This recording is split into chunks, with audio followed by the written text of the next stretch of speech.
Dobrý den. To, co říká Radim Pařík, tak bylo pro mě hodně silné a cítím to vlastně na hlase. A to, co jsem si tam z toho vzal, nebo jedna z věcí, bylo dejme šanci lidem a dejme šanci sobě. A vlastně i o tom je můj příběh. Takže když jsem dostal tu možnost tady vystoupit, tak jsem si říkal vlastně s jakým tématem, protože teď vystupuju málo nebo skoro vůbec a před lety jsem zase ty věci jenom drtil.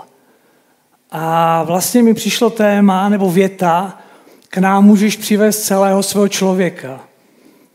A dostal jsem zpětnou vazbu, že to není málo úderné. A mně připadlo, že ne. Že vlastně ta doba se mění. Mění se i ty energie, je tam víc jemností, víc vnímání. A přivést do práce sám sebe, celého, anebo i celistvého, že je třeba velká věc. Takže za sebe vidíte vlastně, vytáhl jsem 2 věty, které asi nejlíp charakterizují to, co dělám. To znamená, rozvíjím firmu díky rozvoji jejich lidí a dnes už mám odvahu říct, že pečuji i o firemní DNA. A vlastně to všechno, jsem si říkal vlastně proč? No, protože Promens je dobré místo pro biznis a dobré místo pro lidi. No a kdo jsme my jako firma? Společně tvoříme a prosperujeme a žijeme. Je naše poslání. A naplnění toho poslání, že jsme první volbou našich partnerů. A když se na to vlastně podíváte, tak vidíte, že už to není o produktu. Je to vlastně spíš o našem vnitřním nastavení. A i ta prosperita už není jenom o růstu, ale je to i o iniciativě, a už to tady dneska padlo, je to i o službě. Proto když se podíváte na ten kruh, což je takový kaligrafický Enzo-kruh, tak vlastně to je náš symbol důvěry. Je to kruh, kolem kterého jsou ti naši partneři, možná na ekonomce jste se učili stakeholderi nebo zainteresované strany. A to je vlastně služba, kterou těm všem prokazujeme. Najdete tam zákazníka, vlastníka, pracovníka, dodavatele, přírodu, komunitu. V číslech, kdo nás neznáte, tak jsme tady v Příluku ve Zlíně na 2 místech. Vidíte, vpravo je nová fabrika, vlevo ta původní. Jsme miliardový výrobní podnik, který je plastikářský, je nás asi 260 a vlastně díky nadšení a technickým dovednostem jsme tu od roku 1991 a taky jsme tu i navzdory tomu, co bychom dnes udělali jinak. Dneska se díváme na zakázky s horizontem 2030-32, takže máme perspektivu a daří se nám. No a proč já jsem tady? Jo? Já jsem tady proto, že jsem se vlastně přišel vás a sebe inspirovat. Jo? A přišel jsem na základě prožité zkušenosti. To znamená, teorie a informací je strašně moc. Jsou úplně všude a my už jsme podle mě snad přechytralí. Ale to, co nám chybí, je ta prožitá zkušenost.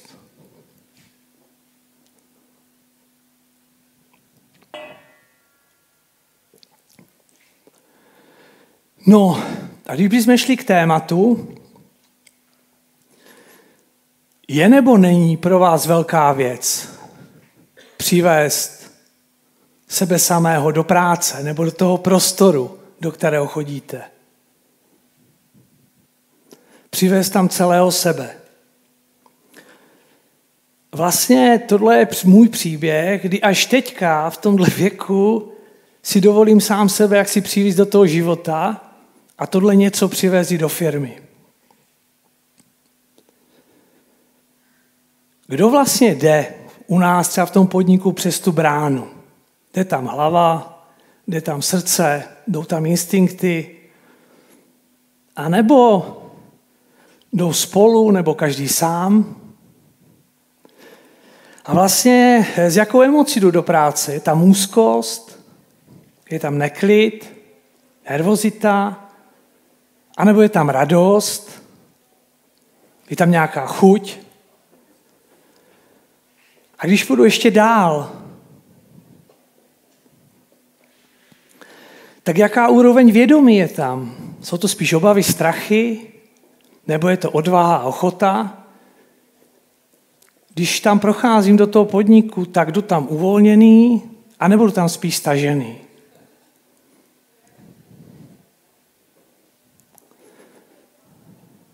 Jak to máte vy, když si položíte otázku, nakolik si můžu dovolit být tam, kam chodím, sám sebou?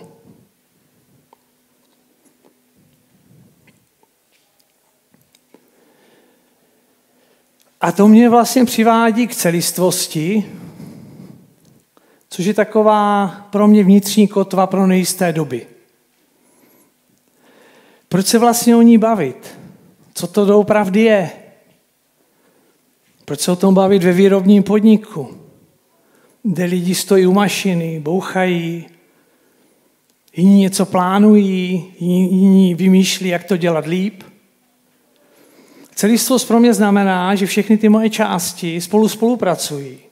Ať už to nazvete harmonie, nebo to nazvete integrace, synergie, ať to nazvete jakkoliv, ale podstatné je, a to tu taky dneska padlo, jak se vlastně cítím. Jsem tam 8 hodin, 10 hodin, jak se vlastně v té práci cítím. Můžu komunikovat skutečně to, jak se mám, anebo nemůžu. Dneska je to tak, že po těch letech můžeme komunikovat, aspoň já s těmi svými nejbližšími kolegy, věci, na které bych si dřív vůbec netroufl. Můžu do té práce přinést věci, jako je zranitelnost. Ukázat, že jsem jenom člověk, i když v té pozici, ve které jsem přes 30 let. Jo, to je taky neuvěřitelná doba. Co z toho, co jsem vlastně do té práce můžu přinést? Kolik z toho já musím nechat za branou? To všechno vlastně jsou otázky, které jsou možná nevyřčené, ale které jsou hrozně důležité.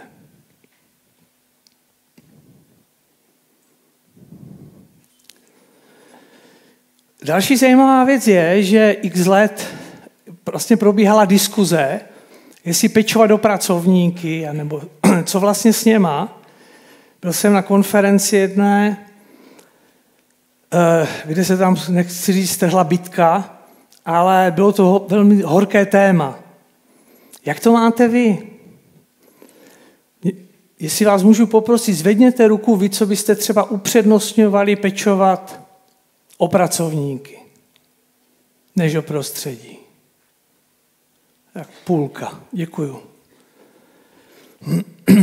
Já za ty roky, co dělám s lidma, tou firmou, nevím, kolik lidí proteklo, 3000, možná víc, tak jsem vlastně zjistil, že když o ty lidi chci pečovat, tak jim vlastně moc nevěřím. Nemluvím o handicapovaných lidech nebo o nějakých starých, ale o lidech, co chodí normálně do práce. Takže jim vlastně nevěřím. A jestli platí z neurovědy, že když za váma přijde člověk s problémem, tak ze 70% je tam pravděpodobnost, že je schopen si ho vyřešit sám. A když ty lidi ještě odzásobuju, jo, dobře, dobře nevyžádanýma radama, tak z nich dělám vlastně chudáky. A to je důvod, proč upřednostňujeme péči o prostředí a ne o lidi. Má to ale jeden háček, protože to prostředí, to naše, kde se snažíme, aby umožňovalo růst, aby podporovalo růst, tak ono je z druhé strany hrozně tvrdé. Protože od těch lidí chce převzetí vlastní odpovědnosti a převzetí iniciativy. A to je možná to nejtěžší. Takže v těch human skills, těch buď soft skills, měkkých dovedností, nebo human skills, nebo essentials, podle toho, jak se to nazvete, v těch lidských, tak jdeme cestou, kdy si ten pracovník vlastně volí nějaké tempo toho osobního rozvoje v rámci té své pracovní role, domlouvá se se svým nadřízeným, ale nejsou to už peřeje. Je to takový princip vlastně řeky v dolním toku, kdy se od vás chce, abyste jenom nasedli do té loďky a odrazili se od břehu. A i když se zdá, že se ta hladina nehýbe a podíváte se zpátky týden, měsíc, půl rok, tak zjistíte, jaký velký kus jste urazili. U nás ty pevné zastávky je třeba 7 návyků efektivních lidí od Franklina Coveyho, taková naše kotva. Rámec, který už provozujeme 10 let. Druhá zastávka, povinná pro lidi, je efektivní komunikace. Podle Neuroleadership Institutu Davida Rocka, kterou taky už od roku 2016-18 děláme. A pak jsou takové ty nepovinné zastávky na znamení. A ty už vyžadují chuť, odvahu, anebo máte velký problém a potřebujete s ním pohnout. Takže používáme třeba program Search Inside Yourself, což je program emoční inteligence z Google. A dneska už třeba pracujeme s psychosomatikou, takže používáme somatic experiencing a jiné věci. A fajn je na tom to, že to můžeme přinést do firmy a že s tím můžeme být. Minulý rok jsme dostali ocenění férový zaměstnavatel z Zlínského kraje, tak ho můžu teďka ještě ukazovat. Tak to využívám.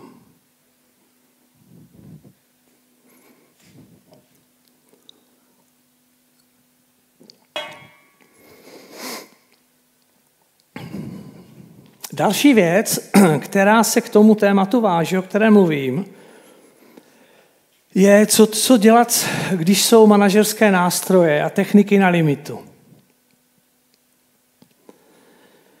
Máme zkušenost, že jsme třeba absolvovali 2krát nebo dokonce 3krát leadership školení.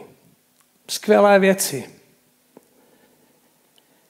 Naučili jsme se, jak se lidí ptát, na co se zaměřit, co ten lídr vlastně má dělat. Skvěle jsme mluvili. V finále, že to stejně skončí na uvěřitelnosti. Skončí to na důvěře. Skončí to na integritě. A vlastně jste u charakterových vlastností. A proto jsme si vzali na pomoc somatic experiencing a jiné prostě programy, třeba emoční inteligence. Právě proto, aby to, co hlásáme, jsme byli schopni naplnit. Moje osobní zkušenost je po 10 letech s Franklinem Coveym, protože dělám i interního lektora ve firmě. Tak dlouho jsem to hlásal, až mě ten vesmír postavil před to, co říkám. Je to hodně náročný, tvrdý moment, ale stojí za to se s tím vypořádat. A tu výzvu přijmout. A já jsem dneska rád, že v té firmě je dostatek lidí, se kterými vlastně se o to můžeme bavit a se kterými už tu cestu můžeme dělat společně.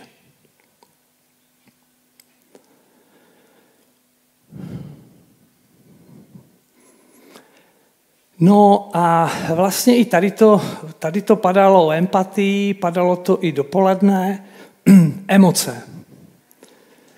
Řekněte si sami pro sebe, jaký mám vztah k emocím.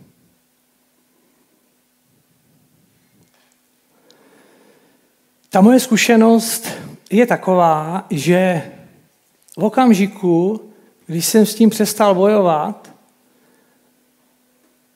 přestal před emocemi utíkat, přestal se jich bát, a není to tak dávno, tak ty emoce vlastně můžou být spojenec. Pokud je uznáme, že jsou, pokud je přijmeme, že jsou, pokud se k ním vztahujeme s respektem, tak je to ohromná vlastně energie pro lidi, pro podnik. Takže to je to, o co se dnes i snažíme. A proč se vlastně těmi emocemi zabývat? Když se dneska podíváte na proces rozhodování a ponoříte se hloub, tak zjistíte, že ten rozhodovací proces jde stejně přes emoce. A když tam neprojde, anebo projde těžko, tak vaše rozhodování, kdybyste měli sebe dokonalejší, excelovské tabulky, sebe dokonalejší, nevím co, tak nakonec ve finále jsou to ty emoce, které vás někam směřují. Takže z mého pohledu má smysl se těmi emocemi zabývat. Je to vlastně za mě jenom o rozhodnutí. A taky si pamatuju z té konference, kdy se nějaká firma snažila, aby to mladí lidi, ty lidi různě formovat, tlačit ty emoce ven, dávat jim pravidla. Já vnímám to, že my je dneska do té firmy spíš pozveme a nějakým způsobem s nimi zacházíme tak, aby jsme spolupracovali.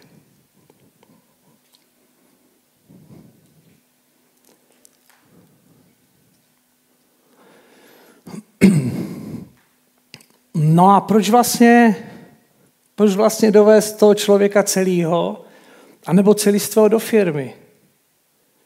K čemu vlastně tenhle přístup vůbec je?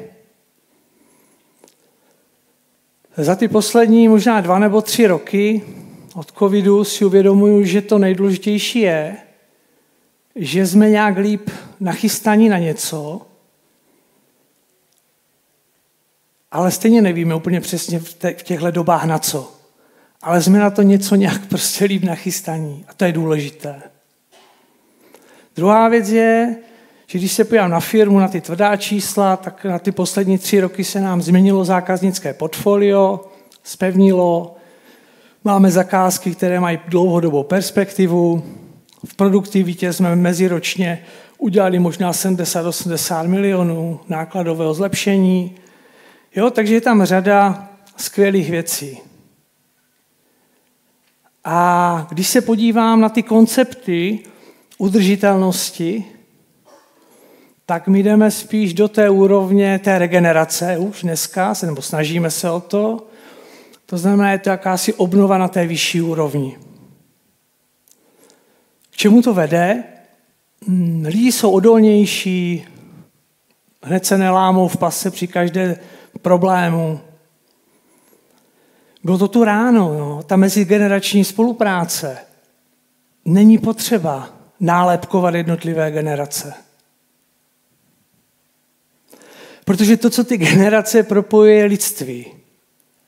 Jo? Ta lidskost vlastně to propojuje, takže není potřeba nálepkovat a každá ta generace má nějakou kvalitu a něco, co do toho našeho společného prostoru přináší. Najednou lidi mají třeba větší nadhled. Jsou daleko schopní líp uchopit komplexitu. To tam padlo, myslím, od pana Martince. Ta komplexita v té vůdce.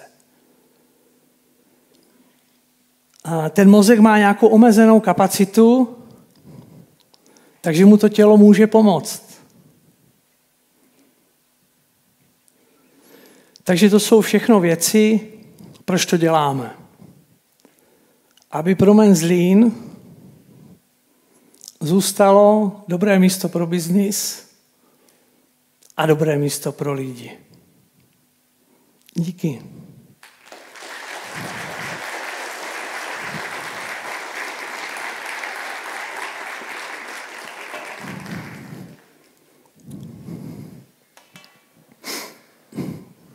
Moc děkujeme za vaši přednášku. Ještě než se vrhneme na otázky, já jsem zase nestihl předat poukázku na kafe. Kdo měl v minulém příspěvku tu otázku s tím LinkedInem? Je tady ten člověk, protože měl nejvíce lajků. Tam, pojď mi naproti. Ať nemusím tolik schodů. No dobře, možná to stihnu rychleji než ty. Děkuji ti, užij si kafe, užij si barcamp. Tak. Roberte, tady máte otázky, které na vás byly položeny. Jen do nich. Máme čas, máme prostor, je to jenom vaše. To je dobrá otázka. Má být firma otiské majitele?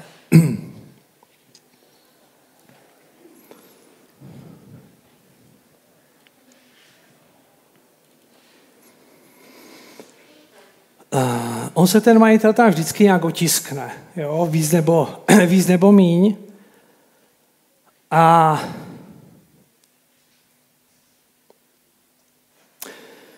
možná je to i rozhodnutí toho majitele, který, a to se vracíme vlastně vnímat sám sebe, je to takové to zprofanované být v přítomném okamžiku, ale pak, když člověk vnímá sám sebe, tak vnímá ty svoje plusy i mínusy. A pak je schopný na té vědomé úrovni vlastně pracovat s tím, do jaké míry se chce otisknout do té firmy a co do té firmy neotiskávat. Jo, nebo neotisknout. A to můžu říct i z pozice člověka, který tu firmu dlouhá léta vede. Jakmile bych se s tou firmou já stotožnil, že vlastně firma jsem já, tak to není taky dobře. To znamená být schopen si představit, že můžu i bez té firmy být. Jo? A vlastně být s ní, ale současně mít odstup. Takže je to podle mě rozhodnutí.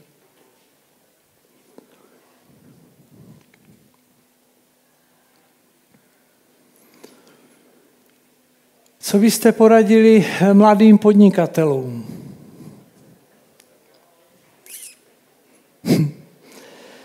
Ono to tu padlo, mně se tady moc líbily ty příspěvky, fakt za mě super.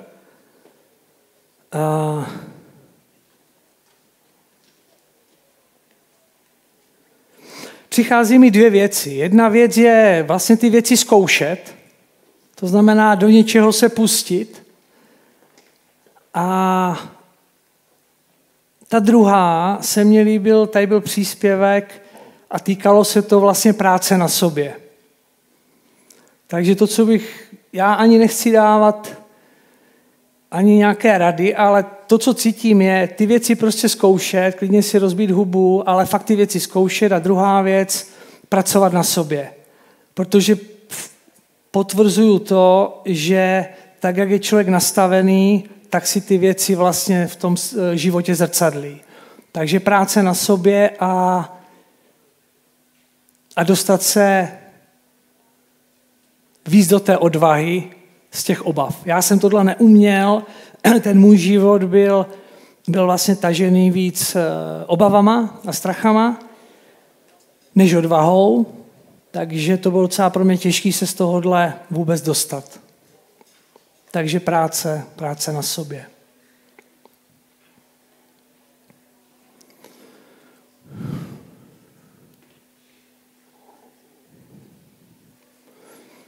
Jakým způsobem bych měl motivovat tým zaměstnance? No, pamatuju si x roků, že vlastně jsme vymýšleli, jak ty lidi motivovat, ale naopak my jdeme cestou sebevedeného rozvoje.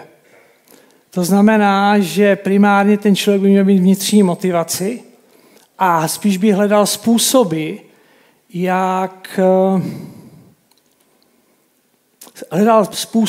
aby si ti lidi tu vnitřní motivaci našli. Nebavím se o nějakých benefitech, nebo nebavím se o podílu na zisku, nebo o těchto věcech, jo, ale to primární, ten vnitřní motor by měl jít zevnitř toho člověka a my mu můžeme ho ne pomoct, ale podpořit,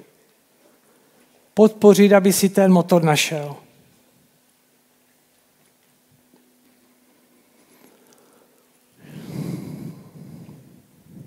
Přizpůsobujete prostředí v tomto technickém oboru generace Z.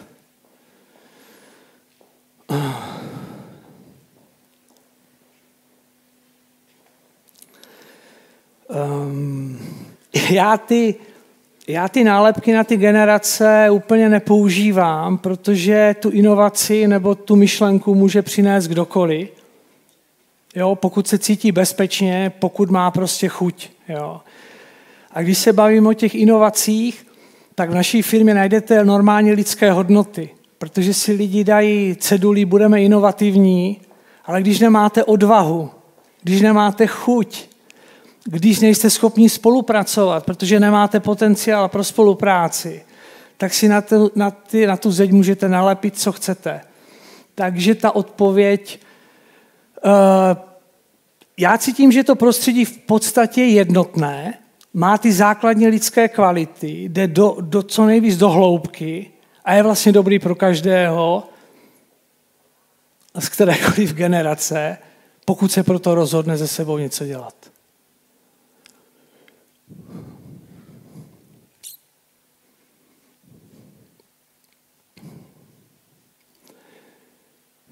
Jaký je u vás největší benefit? No, to bych se mohl zeptat lidí spíš od nás.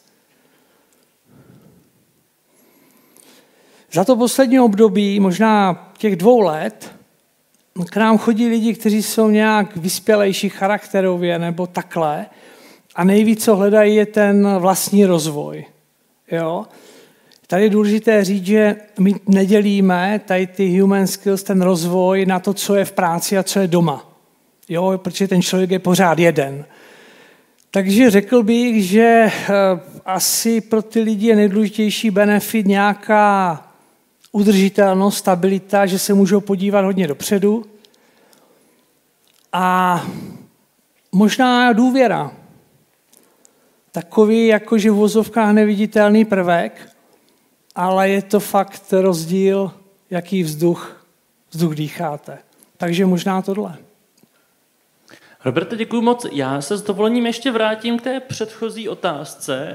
Nebudu to nálepkovat jako generace Z, ale mě tam zaujala na konci ta poslední věta, myslím, že to bylo od Kamily, pokud se nepletu, která říkala, máme totiž i jiné hodnoty. Mě by strašně zajímalo a dlouhodobě se snažím to od lidí zjišťovat, co jsou všechno ochotní vlastně pro svůj biznis jako takový dělat. Protože tady spousta lidí, kteří chtějí podnikat nebo kteří podnikají a z mýho pohledu, já jsem začal podnikat zhruba před 15 lety třeba odhadem, tak měl jsem pocit, že ty hodnoty musím mít nastavený fakt čistě jako pracovně, protože musím oddřít těch 10 000 hodin té práce minimálně, abych vybudoval nějaký jako background. A vnímám to čím dál tím víc, což je z jedné strany určitě dobře, že čím jsou teďka lidi mladší, tím víc se do toho dívají jako do hloubky do toho života, jsou nějakým způsobem informovanější, než jsem byl třeba v té době já.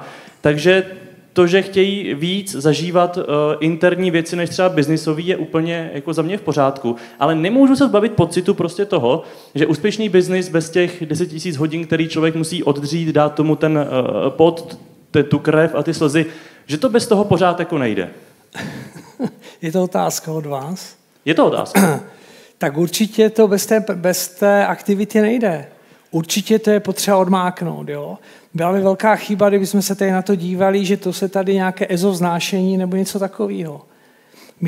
Já se tady bavím vlastně o tom, že ve finále jsou to ty základní hodnoty, které nás propojují, ale to nás nezbaví odpovědnosti dodat včas. To nás nezbaví odpovědnosti, když přijde na věc, tak tam být v té práci třeba díl nebo něco navíc udělat. Takže určitě jo, pořád je to potřeba odmáknout, ale je velký rozdíl i energeticky, v jakém prostředí děláte. Jestli se tam dobře cítíte a takhle, a pak třeba možná může být situace, že, a to tu taky padlo, a padlo to s tím taxikářem. Co když to, že se zastavíte na chvilku, vám přinese daleko větší benefit a lepší řešení, než to, že pořád jenom utíkáte. A najít si tu schopnost vnímat a vědět, kdy se zastavit a kdy je potřeba to odedřít, jo? Tak to je ta schopnost. Ale bez té hloubky tu rozlišovací schopnost, tuhle vnímavost nemáte. Nebo aspoň moje zkušenost je taková, že já jsem ji neměl. Jo, super. S tím úplně souhlasím a pokud to je tímto směrem, tak jsem s tím absolutně nadšen, vlastně bych řekl. Děkuji vám moc, to byla poslední otázka. Dámy a pánové, Robert Zatloukal. Díky. Děkuji.